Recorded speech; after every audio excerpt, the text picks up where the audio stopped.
Good morning. First of all, I really want to thank you for allowing me to appear by Zoom. The weekend seems to be the only time I can get some of my work done in peace.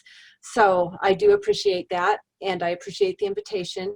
The second thing I want to say is that I was at the rally in Minden, and I can attest to the fact that there were thousands of people there. It was amazing. So on that note, I'm going to talk about the general election. And let me know if you can't hear me. I can hear you guys, but you're a little fuzzy. So if you have something specific to ask me, I may have to have you repeat it because I'm not hearing it that well. But as you all know, the governor signed AB 4 during the special session, which requires us to mail out ballots to all active voters in Nevada. So on that note, we will be doing that, but voters will also have the option of voting in person on the touchscreen voting machines. And that's all voters, including those who live in the mailing precincts. So I want to make sure everybody's aware of that. When you receive your ballot, you can vote it. You know, there are all these options. You can vote it and you can drop it off into either of my clerk's offices in Tonopah or Pahrump at any time during regular office hours. If you choose to vote it and drop it off during early voting at any of the polling locations, you can do that. If you choose to vote it and drop it off at the election day polling locations, you can do that as well. But as I said, there's also the option of appearing in person. You can surrender your ballot, or you can sign an affirmation stating that you have not voted that ballot, and we'll allow you to vote on the touchscreen voting machines. So this is something for everyone, whether you agree with the COVID or you don't agree, whatever. This covers, as far as I'm concerned, every voter in Nye County. For those who don't feel comfortable going in person, they have the option of the mail-in ballot. And of course, you can send your ballot through the mail if you'd like. Just to let you know, the Secretary of State as well as the clerks met with the postmaster here in Nevada, as well as some of the higher ups, I guess, and they're very prepared for this election. They're aware of our voter registration numbers. They're aware of our permits that we're using. So they're very prepared. They're ready to go. But that doesn't mean everybody's comfortable sending their ballots through the mail, but there are options for everyone. So on that note, I want to talk about the ballots themselves and how they're going to be a little bit different. In the primary, we kind of had short notice. We used 2 vendors for the whole state to mail out ballots to everyone. For the general, we had a little more time. So I'm using the vendor that I used to use for my ballots, and the envelopes will be a little bit different. The first thing is that when you sign the back of your envelope before, your signature was out there for everybody to see. The envelopes you'll be getting for this election, you'll sign the back, but when you seal the flap, there's a little tag that goes over your signature that we have to tear off when we receive your ballot back. So your signature won't be seen by the general public. It won't be seen until we actually tear off the tab. So hopefully that makes you all a little more comfortable as far as that goes if you decide to vote that mail ballot. The second thing is there have been questions and concerns about the party appearing on the address label. And it's always been a practice to put that on the primary election ballot envelope, but it's never been on the general election ballot because it's considered a nonpartisan ballot. But either way, our vendors have been told not to put any party on there. So right now, nothing should appear, no D, no R, no NP. If anything, there might be a little code NP, but that's just because it's a nonpartisan ballot. So anybody who's worried about those ballots being picked up or grabbed by another party, it shouldn't happen because your party's not going to be on there.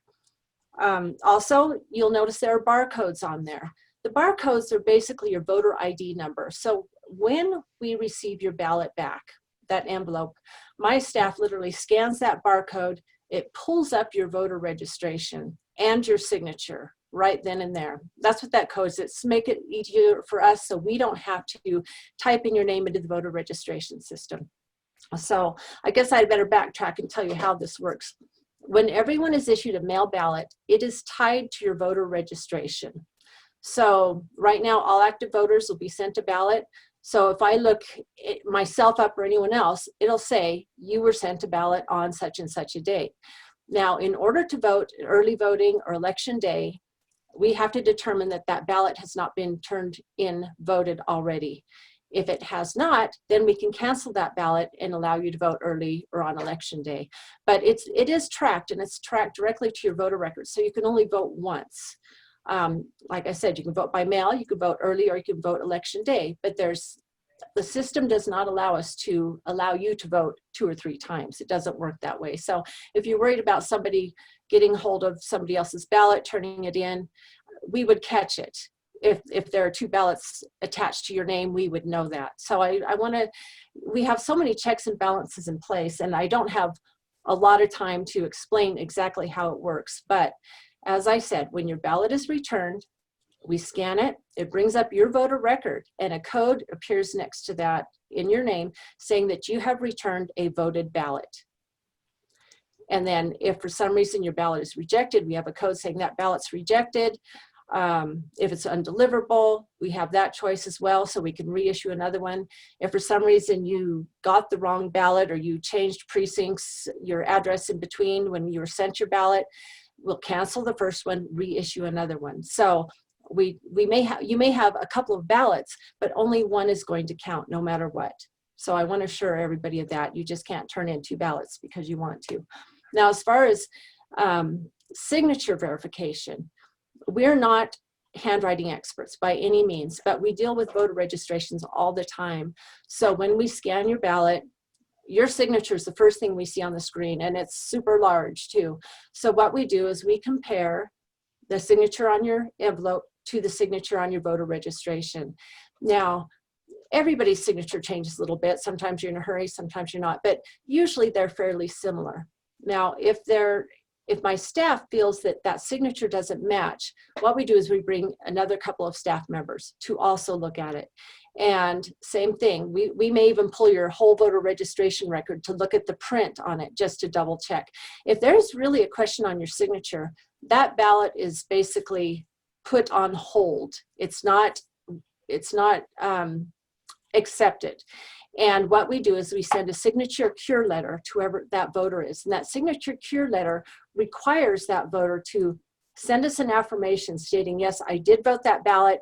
And they're also required to send a picture of their ID. There is a manner to do this through a text system through the state as well, but it's basically the same thing. You have to acknowledge that you did vote that ballot, and you have to prove your identity by ID. So anytime a signature doesn't match, that's what we do. In the primary, we had, I think, a total of 99 ballots that we had to send signature cure letters for. Some didn't match, and some didn't sign at all. And believe it or not, we had husbands and wives sign each other's envelopes. So we had to send signature cure letters. Even though we knew the husband probably signed for the wife, we still sent that cure letter. Majority of those people didn't sign their ballots at all. So we were able to cure all but 24 ballots, which was a good thing. But just a reminder, if you do choose to do that, be sure you, or mail in your ballot, be sure you sign it. And even if you drop it off in your office, we'll probably double check to make sure you've signed it. If not, we're going to stop you, have you sign it right then and there in the office if that's what you choose to do. What else do I want to talk about?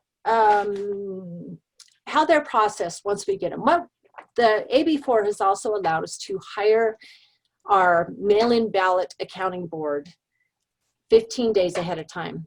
In a normal election, we can only bring them in 4 days ahead. And that's to balance the ballots, scan them, and get them ready for tally. So that is one nice thing. We have 15 days to do this.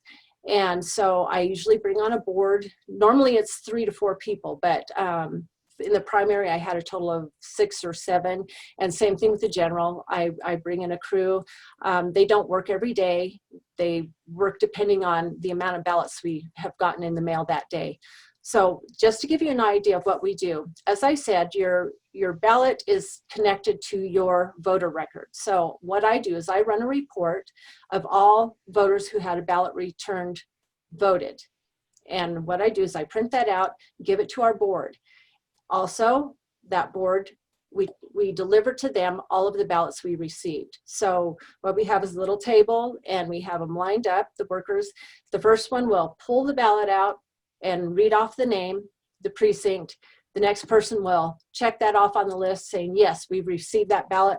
The third person will actually open that ballot, separate it from the envelope, flatten the ballot out on the other side. So the voter integrity or the voter privacy is still maintained. We just kind of, ballot goes to one side, envelope goes to the other. So we don't connect those votes to that ballot or that person. Once we get through a precinct, we're able to scan those ballots and get them ready for tally. So there's always confusion on, you know, we're counting them ahead of time. Well, yes, we are counting them, but we're not, the system is not producing results yet. We can't produce any results until after 7 o'clock on election night. So even though we're scanning those, even though they've been tabulated, there's no results. So I would make sure everybody knows that. Another thing I'm sure you're all aware of is that even with absentee or mail-in, as long as the ballots are postmarked by election day, we can receive them for up to 7 days after the election. And we have up to, I think, 9 or 10 days to count those ballots. So as in the primary, I warned the candidates that, you know, they might want to just go to bed because the tally is not final. The results are just a draft until we can count all those ballots. And our county, you know, we only had maybe 100 that we counted after, so it didn't make a lot of difference in a lot of races. But, you know, when you look at Clark and Washoe County and the thousands and thousands of ballots that might still be out after the election, you know, that's a scary thought to me, but, you know, that's the law right now. So maybe that'll be changed back one day.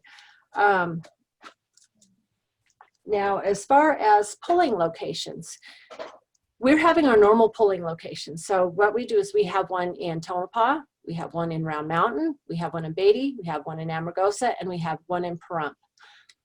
Also for early voting locations, it's the same as it's always been. We have the Tonopah Clerk's office because we do process voters, but not like we do in Pahrump.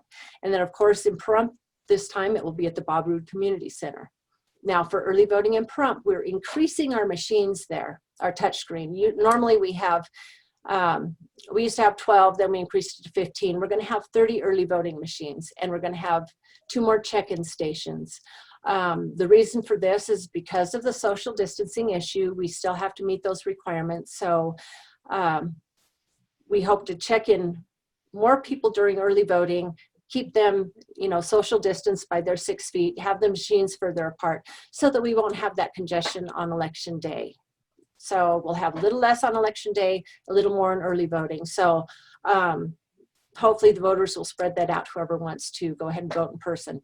But if you do show up at the polls and you determine that you don't want to wait in line and you have your ballot in hand, we're going to have ballot drop boxes at all polling locations. So you can go right in, put it in the drop box. You don't have to wait in line to vote in person if you don't want to do that. So like I said, there are many options. And as I said, during early voting, every precinct, including mailing precincts, can vote on touchscreen machines. And a couple of years ago as well, the law passed where we can have what's called vote centers, not just precinct-based polling locations. So what I've done is I've designated the Tonopah Convention Center and the Bob Roode Community Center on election day to be vote centers, which means anyone in the county could vote at either of those 2 locations. Believe it or not, we had somebody from Pahrump that was working out at Round Mountain a couple of years back, and they couldn't vote in Round Mountain. So at least Tonopah, Pahrump, you know, we are at 2 ends of the county, but hopefully everyone who needs, you know, is at either end of the county can vote in one of those locations. So we think that'll be a little bit helpful. There's also an issue with same-day registration, which is, it's a big change.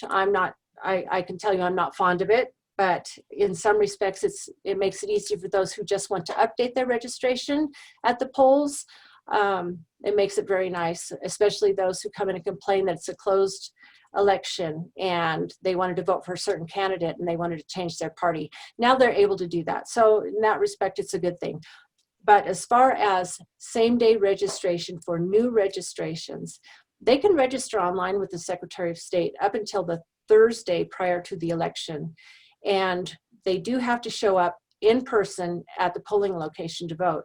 When they do, they have to show current and valid ID, Nevada ID, as well as proof of residency.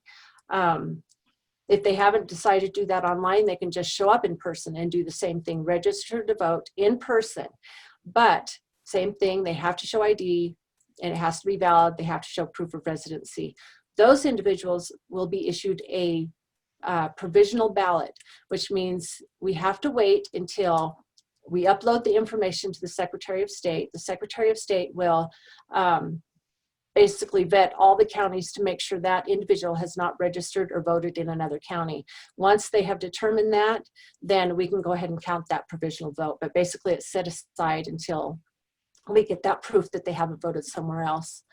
Trying to think what else I can talk to you about. Another thing to expect at the polls, we're not going to shut the voting machines down between each voter and really wipe them down.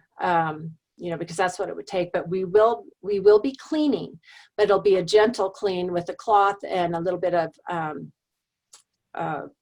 solution on it, just a light cloth between each voting session, just because it's all hands-on and we want to make sure everybody is safe one way or the other. Same thing with the kiosk that you sign in on.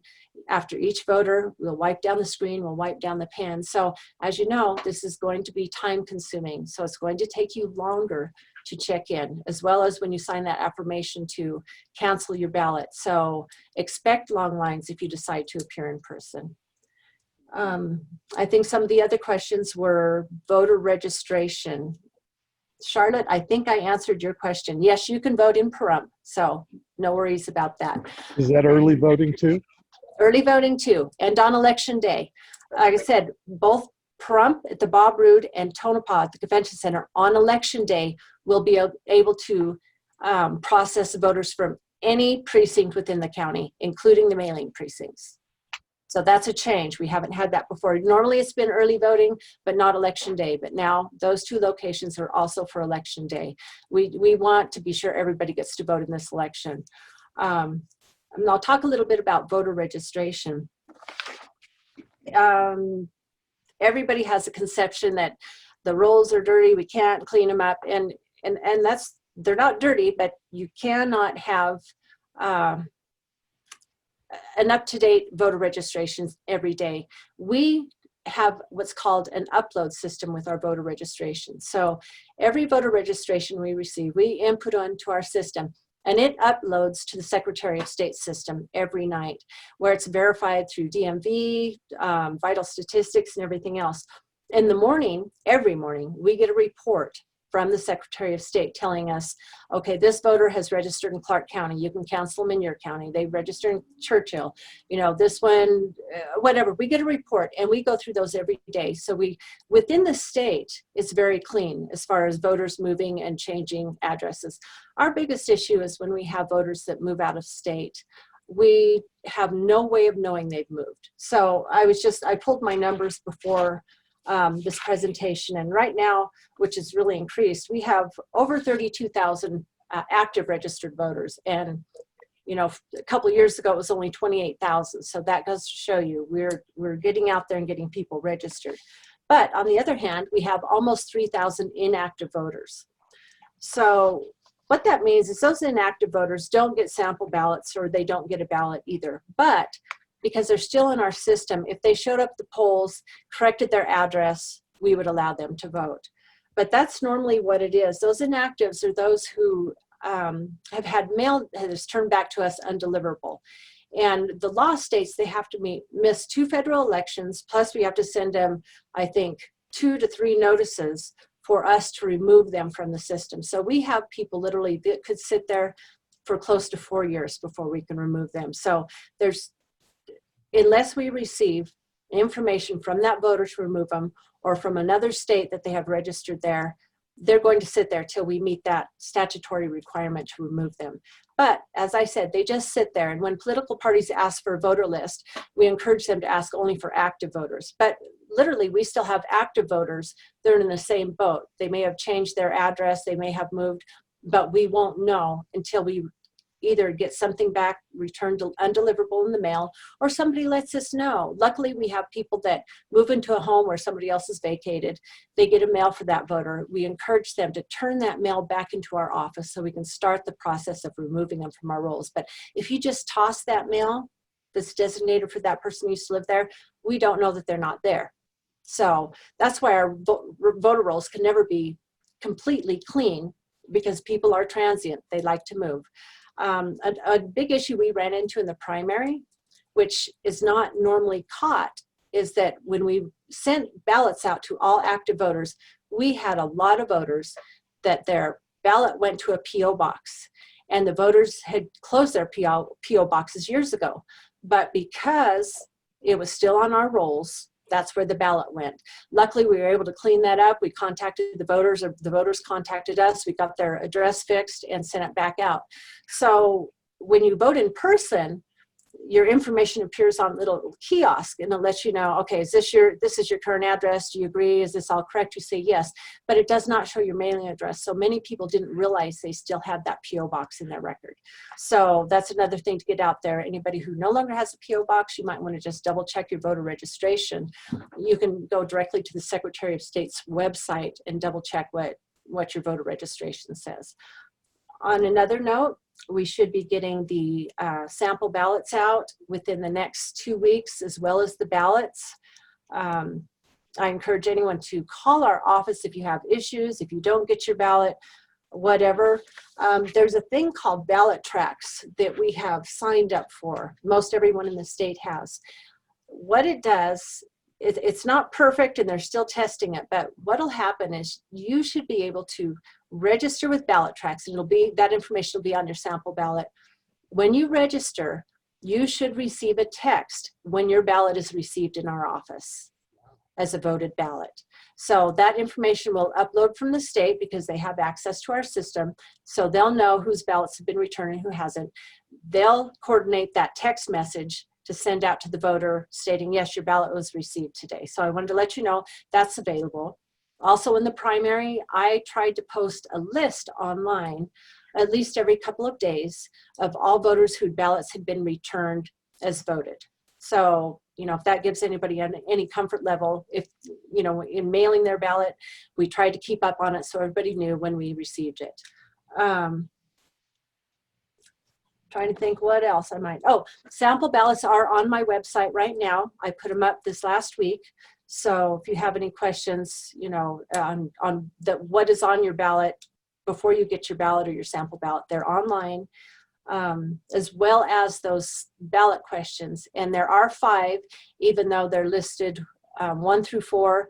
5 was a designated ballot question for another constitutional question, and you can't change those numbers. So number 5 is skipped, so it goes from 1 through 4, and then ballot question number 6. So all the language is on there if you want to go read those as well. On that note, I don't know if I missed anything. Hopefully I didn't, but I am open for questions. Hang on. All right, we have a couple of questions, Sam. Let me come over here. No, on here. Come over here. Let me turn the video on. There you go. Right here. Oh, I can see everyone now. Hello. Hi, Sam. Hi. I'm here to make a statement, not ask a question. After the primary, I jumped in my hot little car and I drove to Tonopah, and I spent a few days with Sam and her crew. I watched them count it. They were awesome. And shout out to Sam. They were nice. They showed me everything. They stopped when I had a question. When it gets to Sam, it's done right. Yeah. Thank you. I appreciate that.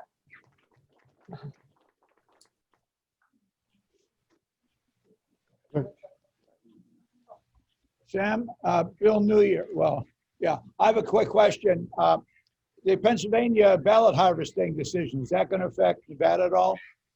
I don't know what was decided in Pennsylvania, but AB4 still allows anyone to turn in anyone's voted ballot.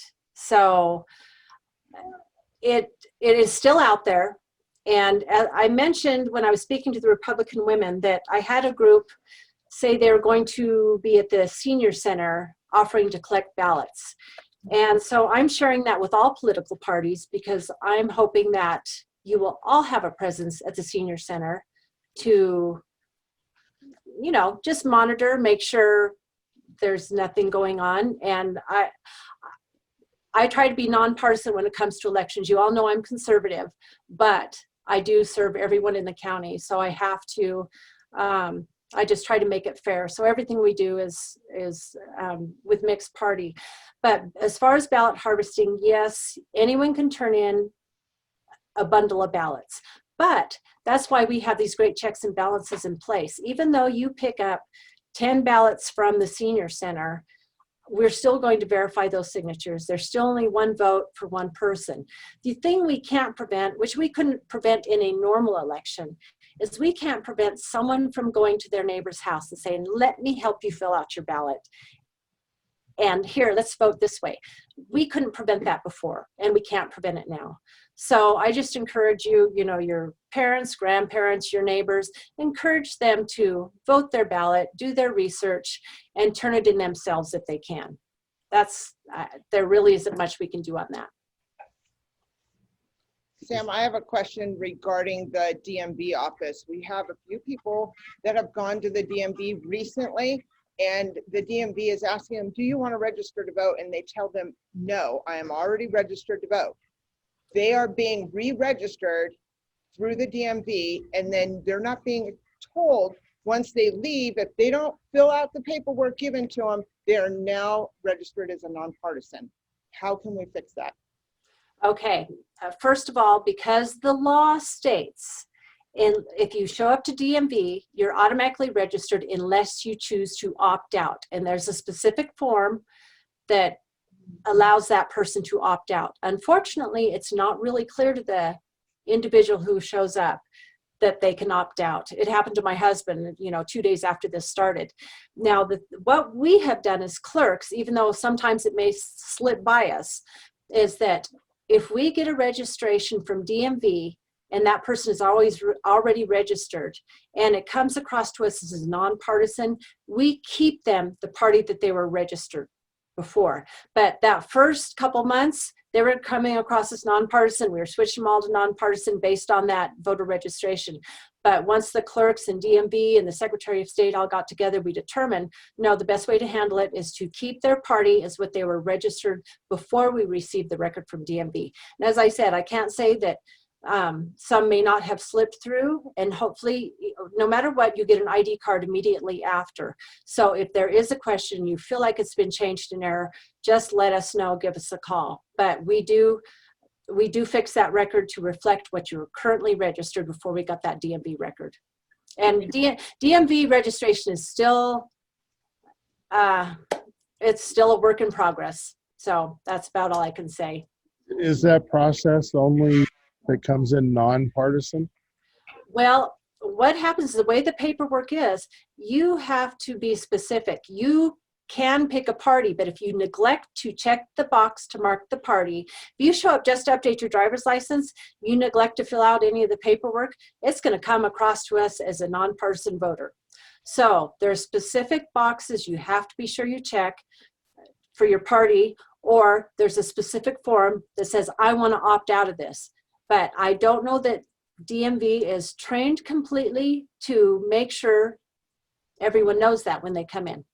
Yeah, they aren't notifying anybody. All they're doing is saying, here's the paper, and people think that it's their registration or their DMV paperwork, and then they walk away. She even specifically asked, what do I do with this piece of paper? And she told her, that's your decision. She's not telling them that, hey, there's a red box that you need to mark your choosing and vote in that red box.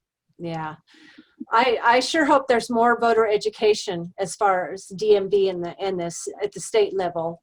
I don't know if it's going to help us right now, but hopefully by the next election that'll be fixed and better. One more question? Good morning, Sam. Ken, Good morning.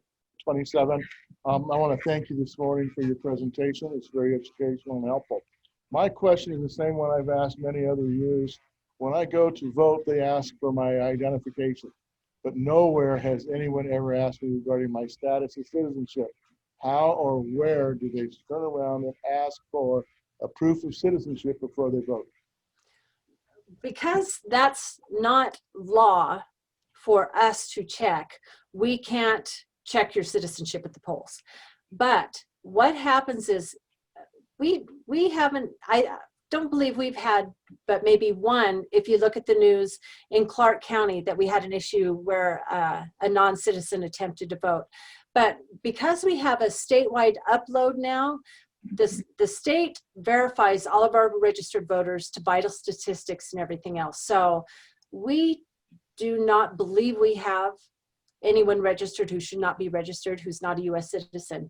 Basically, that form, you're stating you're a U.S. citizen, you're registered, you give your driver's license, or your social security. That is the only thing we can check by law, is your identification. We cannot require someone to prove they're a U.S. citizen, at our level anyway. All right, are there any other questions for San Merlino? If there are none, then we want to give a hearty thank you to Sandra for all of her hard work. Thank you. Thank you very much. Thank you very much for your time and for our meeting here this morning and helping us to understand how the election's going to go down this year. She's gone. Well, it was in spirit anyway.